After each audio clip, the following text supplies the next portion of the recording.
सभी के साथ contract of indemnity and contract of guarantee से रिलेटेड डिफरेंसेस के बारे में शेयर करने जा रही हूँ। आज से पहले भी मैंने डिफरेंसेस से रिलेटेड वीडियो अपलोड किए हैं और for example voidable contract, bailable non bailable offences या फिर cognizable and non cognizable offences. वो वीडियोस आप में से अगर किसी ने भी नहीं देखा है तो प्लीज़ जाकर देखिए, लाइक कीजिए, शेयर कीजिए उन वीडियोस को ज़्यादा से ज़्यादा एंड सब्सक्राइब कीजिए law novitiate Shivani Joshi channel को। चलिए आगे बढ़ते हैं। Contract of indemnity and contract of guarantee. हम सभी ने ये टर्म्स के बारे में कहीं ना कहीं सुना है, पर प्रॉपर थॉरोली हम में से बहुत से ऐसे जने हैं जिनको नहीं पता है इनका एक्चुअल मीनिंग क्या है। तो आज मैं आप सभी के साथ contract of guarantee and contract of indemnity से रिलेटेड ही डिस्कस करने जा रही हूँ। इसका डिफरेंस हम डिस्कस करेंगे। चलिए आगे बढ़ते हैं। Contract of indemnity and contract of guarantee. पहला डिफरेंस इन दोनों के बीच में इनके मीनिंग को लेकर है।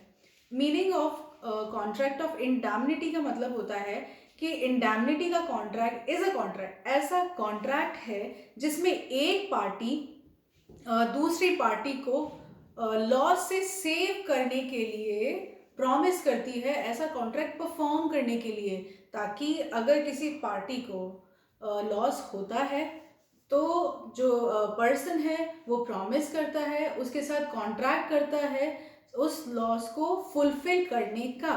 और ऐसा लॉस किन किन पर्सन द्वारा कमिट किया जाता है, या तो प्रॉमिसर हिमसेल्फ या प्रॉमिसर द्वारा, उसके खुद के द्वारा, या फिर कोई एनी अदर पर्सन। तो कॉन्ट्रैक्ट ऑफ इंडैमनिटी मतलब होता है in which one party promises किस चीज के लिए, टू फुलफिल द लॉस और to save the person from the loss caused to him by the conduct of promiser himself or any other person. For example, ए ने contract किया B के साथ indemnity का कि अगर सी सूट लेकर आता है, उसकी भी वैल्यू तय है कि अगर फॉर एग्जांपल सी सूट लेकर आता है up to the value of ₹200, तो ए बी को सेव करेगा या प्रोटेक्ट करेगा, इंडेमनीफाई करेगा बी को सी के अगेंस्ट में। ये है contract of indemnity. Where on the other side contract of guarantee. Contract of guarantee मतलब होता है जिसमें एक पार्टी दूसरी पार्टी को, या फिर this is a contract in which one party promises to perform या फिर discharge the liability of a third person in case of his default. मतलब एक पार्टी दूसरी पार्टी को सेव करती है, या कह सकते हैं कि उस पार्टी के बिहाफ पर, जो पार्टी डिफॉल्ट में है उस पार्टी के बिहाफ पर या तो वो प्रॉमिस को परफॉर्म करेगी या फिर उसे उस लायबिलिटी से डिस्चार्ज करवाएगी। इसे कहते हैं कॉन्ट्रैक्ट ऑफ गारंटी। ये है फर्स्ट डिफरेंस। सेकंड है कि कॉन्ट्रैक्ट ऑफ इंडैमनिटी में दो पार्टीज होती हैं, whereas contract of guarantee में तीन पार्टीज होती हैं। कॉन्ट्रैक्ट ऑफ इंडैमनिटी में एक कॉन्ट्रैक्ट होता है, दो कॉन्ट्रैक्ट होता है, whereas on the other hand contract of guarantee में तीन कॉन्ट्रैक्ट होता है, जिसमें दो एक्सप्रेस होते हैं और एक इम्प्लाइड कॉन्ट्रैक्ट होता है। फोर्थ पॉइंट है कि कॉन्ट्रैक्ट ऑफ इंडैमनिटी का पर्पस होता है लॉस से बचाना, लॉस को रीएम्बर्स करना, फुलफिल करना, और कॉन्ट्रैक्ट ऑफ इंडैमनिटी का पर्पस होता है क्रेडिटर को सिक्योर करना।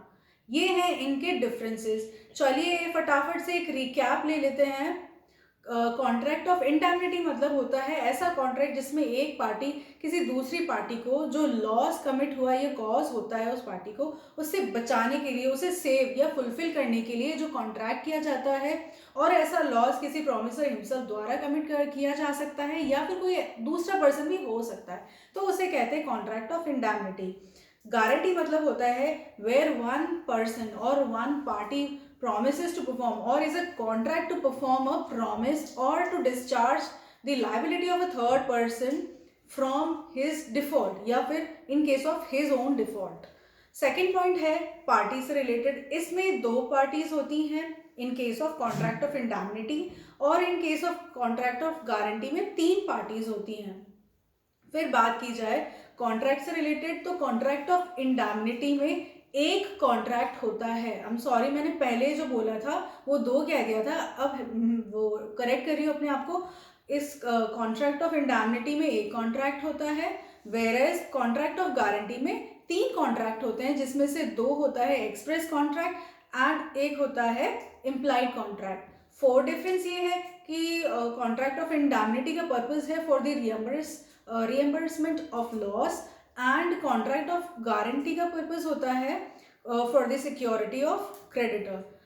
आई होप आप सभी को मेरा वीडियो पसंद आया होगा और समझ में आया होगा। अगर आप में से किसी को भी कोई डाउट हो या कोई क्वेश्चन हो तो प्लीज़ मुझसे कमेंट बॉक्स में पूछिए। और अगर आप चाहते हैं इसी से रिलेटेड या कॉन्ट्रैक्ट या कोई भी एक्ट से रिलेटेड मैं और वीडियोस अपलोड करती रहूं, तो प्लीज़ आप मेरे वीडियो को शेयर कीजिए, लाइक कीजिए एंड सब्सक्राइब कीजिए channel law novitiate Shivani Joshi को। Thank you so much.